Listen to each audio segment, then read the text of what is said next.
Hi, I'm Chris Foxall. I'm the CEO of a company called Hyppo Hydrogen Solutions. And what is Hyppo Hydrogen Solutions?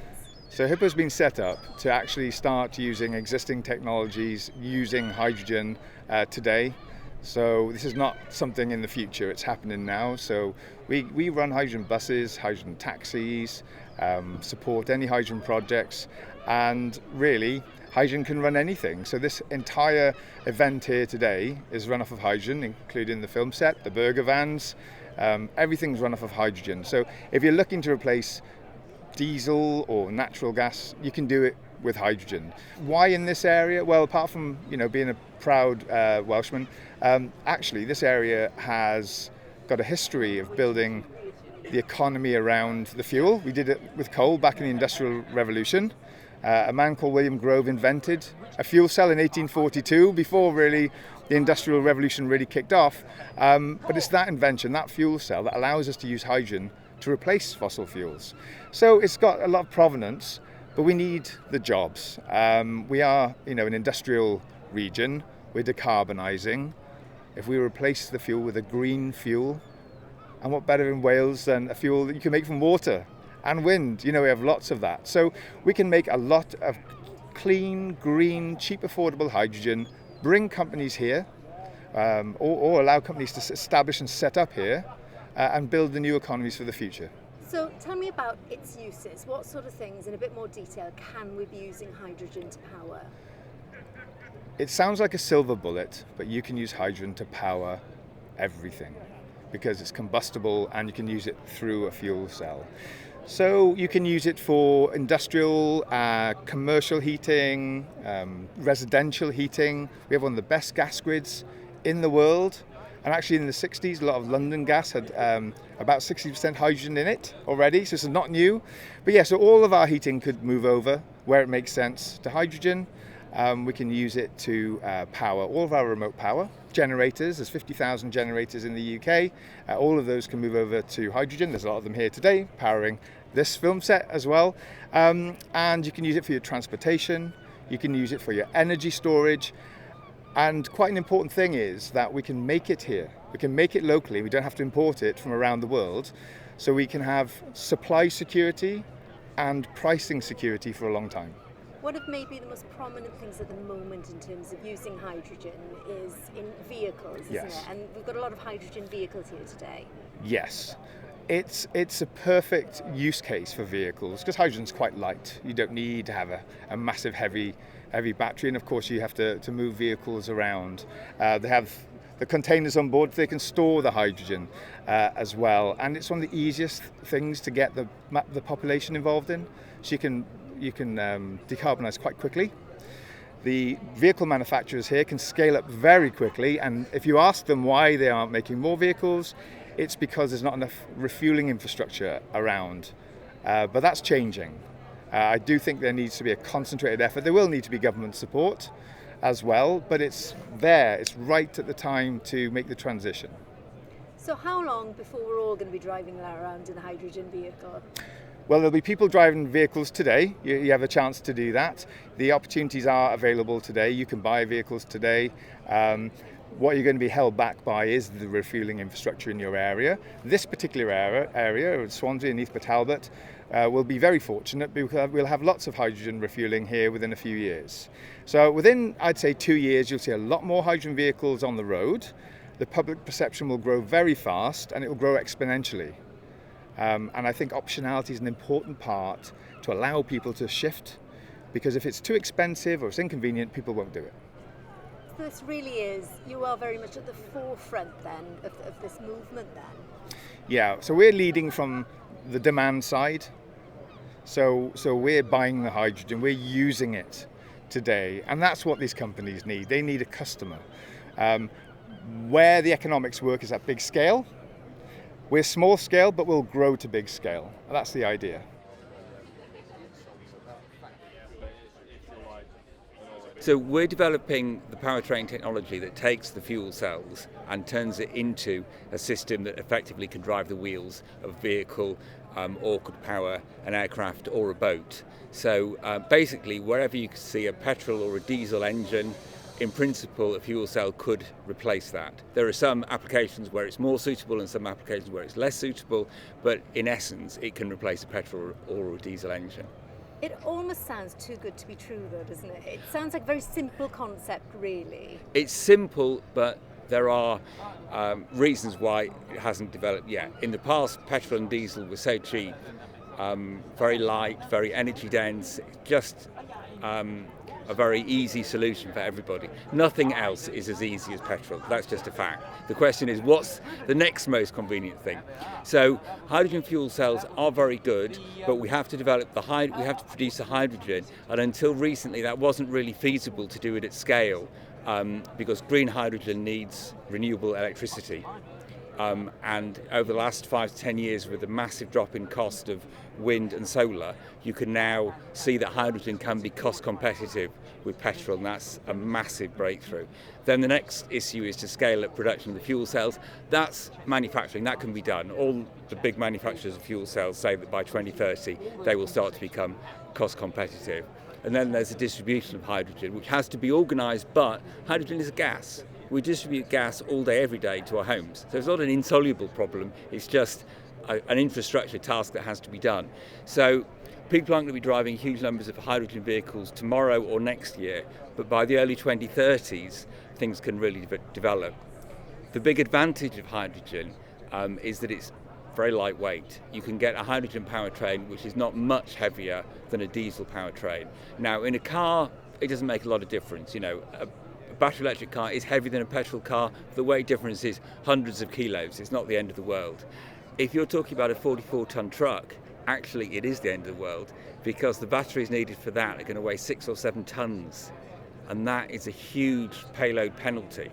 And you end up in the ridiculous situation that a lot of the energy from the battery is doing no more than propelling the weight of the battery, which is just daft. If you've got 6 tons of battery, a huge amount of energy is just taken up by the battery alone. So if you can have a zero-emission powertrain for trucks, which doesn't give you a weight penalty, and also doesn't give you a time penalty, because you imagine a truck with a battery pack that might be a megawatt, how long that is going to take to charge. So every minute a truck is off the road, it's not earning money, which means the cost of operating it goes up and up and up. If you've got a fuel which is pretty much as light as a diesel powertrain and can be refueled, okay, a few minutes longer, but we're talking maybe 15 minutes instead of 5 minutes. It's not a big difference, it's not hours. Then you've suddenly got a truck which is commercially viable and zero emission, and that would be a game changer. Those words, commercially viable, are very important, and most people, Joe public generally, the first thing they're going to ask is, if I want to buy a hydrogen car, is it going to be cheaper for me to run? Today, no, because hydrogen is not produced at huge scale. By the 2030s, yes, because we know how to do it. It's just a question of applying the technology. So if you were to live next door to a plant which took renewable energy, converted it direct to hydrogen, and you could put it directly in the car, then yes, it would be cost competitive, but we're not at that stage yet.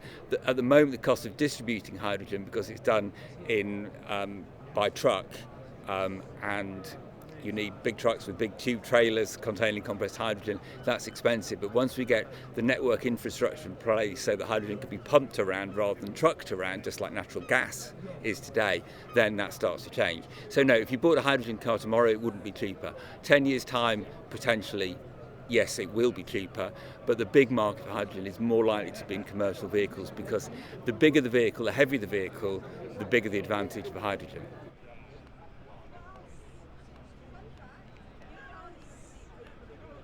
My name's David Eccles, and I am Director of Hydrogen Southwest. So we're a collection of big organisations who are looking to develop the hydrogen ecosystem in the southwest of England. And we've come here today to learn at the foot of masters.